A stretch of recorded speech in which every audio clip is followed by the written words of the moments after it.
a writer for CBS Sports. He contributes to the Eye on Baseball blog, which you can find, of course, on the MLB coverage on CBSSports.com. You can also follow him on Twitter.com/Matt Snyder 27 or at Eye on Baseball. We welcome to the program Matt Snyder. Hey, Matt, how you doing? Great. How are you? Very well. Thanks for being on the program. Is this your first radio interview in Canada or in Montreal or what? In Montreal, yeah. I've been on Toronto. It's hard to, I can't really remember the name, but I've been on a... It's not important. It's Toronto. Yeah, you don't need to know. Okay, so that's bad. Okay. All right. Well, yes, first time in Canada then, huh? Welcome to the show. We appreciate your time this evening. Recently, you posted something on the Hall of Fame and obviously the percentages related to Tim Raines, and that certainly caught our eye here in this market. But Eye on Baseball is a pretty good blog and covers a whole host of things, and yourself and your colleagues certainly. But I wanted to get your take on what happened this week, Matt, in terms of nobody being elected and the whole politics that goes on with this process. Some say, well, you know what? Nobody has to be elected on the first crack, and it's a difficult procedure, and certainly it weeds out people who shouldn't be in the Hall of Fame. Others say it's ridiculous. People who've never seen these players are voting on it. It should be a committee of people like Bob Costas or Joe Torre or Vince Scully, people of that nature. Where do you weigh in on the process? Well, I mean, there's several problems. But one of them is I think it's so lame that people think first ballot is like okay, Biggio, for example. How's he not get in? And a lot of people, oh, he's not a first ballot Hall of Famer. Well, that's not actually a technical distinction that the Hall of Fame makes. You don't walk through and look at the plaques and have like a separate hallway and say these are first ballot guys. It doesn't even say on the ballots.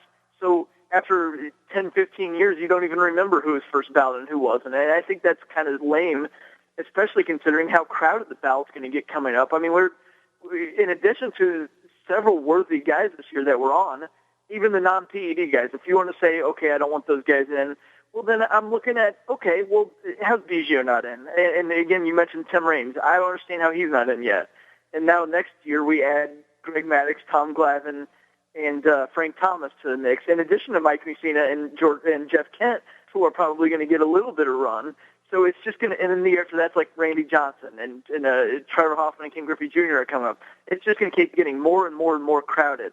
And in a vacuum, saying they did not elect somebody, I don't have a problem with that.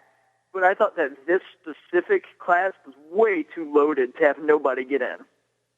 Chatting with Matthew Snyder of Eye on Baseball, a CBS Sports blog.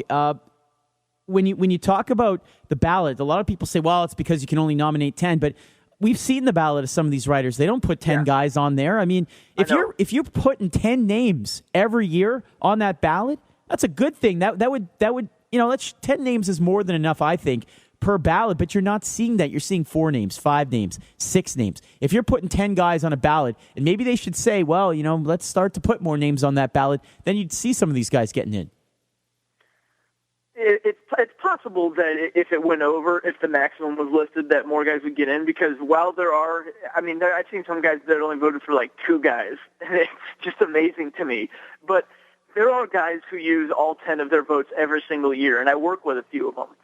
So I feel like if that were lifted, for example, this year, when I looked at it, I had, again, don't know your stance on PEDs, but mine is that if they didn't test positive when testing was in place and serve a suspension, then I'm just going on what we saw.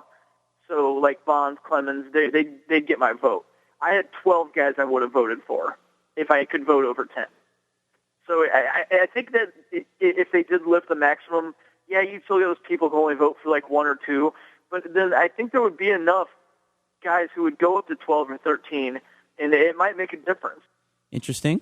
All right, so looking at what we saw this year in the ballot, if you looked ahead for next year, would you predict that Biggio is in? Would you throw in Glavine and Maddux on the first ballot? Do you think they're going to make these 2 guys wait stupidly? I mean, is there anything we can take away from what happened this year? Are some of the writers going to go, yeah, maybe we were a little too harsh, or maybe we look kind of silly here. Maybe we should vote in more. The only one I'm definitely sure about is Maddox, because there's absolutely no way you can say he's not. I think that Frank Thomas has a decent chance. I think that Glavine has a pretty good chance. And if Biggio's vote total that he got this year, most guys that get that get in the next year. So it wouldn't be surprising to see Biggio, Maddox, Thomas, and Glavine get in. However, do we ever see 4-man Hall of Fame classes? Yeah. I mean, it's usually one guy or two guys or maybe three. So that's why I say it's going to be interesting to see how it shakes out. I think those four are the only ones who have a chance next year. But the only one I would actually, if you had to wager on somebody, the only one I'd feel confident in is Maddox. You know, the Baseball Writers Association has, I'm not sure what I guess 10 years and you're in, you get a vote. And so the amount of people voting every year is just expands and expands and expands. And some of them are actually crunching numbers. Some of them are just saying, yeah, I don't really like this guy, or he didn't give me a quote. Yeah, I saw an article from a gentleman, I believe his name is Wallace Matthews, if I'm not mistaken, from ESPN. And this is not a joke. And I tweeted about this, and I said it to him on Twitter out there. He wrote an article about the Hall of Fame voting and what should happen and what shouldn't happen. This is just prior to the announcement. And when it got to Jack Morris, and I'm not saying that Jack Morris should be in or not in. When it got to Jack Morris, he literally said in his article, he said, I wasn't feeling the vote this year for him, implying that maybe he voted for him in the past, but he's not voting for him this year. No reasoning, no argument behind it. And this is a guy who gets to have the say on these professional athletes who are waiting to be enshrined in such a prestigious way. To me, it's disgusting.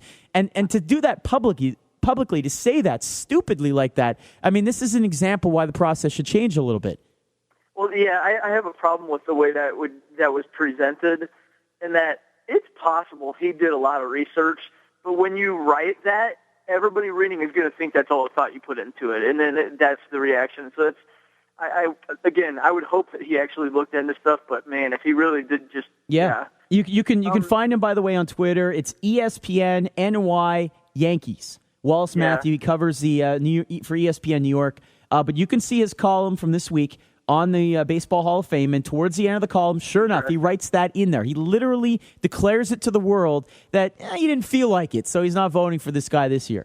I mean, that to me is just disgusting. I will say my biggest problem, and I wrote about it, and I said they need to trim the fat a little bit, is once you get a vote, lifetime. That's it. So there's guys who, there was I think it's Chicago Sun-Times writer, maybe. I can't think of his name. But he hasn't even covered baseball since the early 80s, and he's been an Olympics writer since then, and he has a vote. There's guys who cover the NFL now, but they once were MLB beat writers for 10 years, so they have votes. It's a lifetime. And I'm not calling anybody out specifically, but I'm just saying if you're an NFL writer, I think you're a little busy in the month of December, right? Right.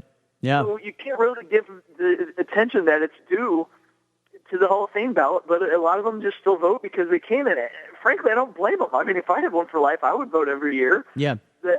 It's not the former Baseball Writers Association, right? So that's what it should be. And that's what I think, for example, I'm still haven't been able to get in the BBWA. I'm confident I will get there eventually. But if you say, okay, Olympics writer hasn't covered baseball since the 80s versus me who covered the last two World Series in person, which one would you rather have voting for the Hall of Fame? Yeah. And I know that it sounds selfish, but I'm just trying to, if you look at it from a logical standpoint, it doesn't make sense. It's strange. It's strange. Nothing's going to change. We can bellyache all we want, but it's baseball, right? I mean, come on. Yeah, nothing changes. The only thing that I thought about is, with the upcoming ballot getting so crowded, and if votes get spread out enough, that we see something like 3 or 4 years nobody gets voted in, Cooperstone's going to be like, dude, you're killing our economy here. So then changes might be made. But the thing is, if you look at some of the names coming up, I do think we're going to see guys getting in. So then as long as guys are getting in, Hall of Fame's happy, I don't think there are going to be any changes. Yeah, I've been to the ceremony for Dawson back in 2010, so certainly it's huge for that economy. There's no question about it. He is Matt Snyder. You can find him on twitter.com/Matt Snyder 27 or Eye on Baseball on Twitter. And you can check out the Eye on Baseball blog as well for the MLB coverage on CBS Sports Online. Thanks so much, Matt, for your time. Appreciate it. Hey, thank you. Have a good one.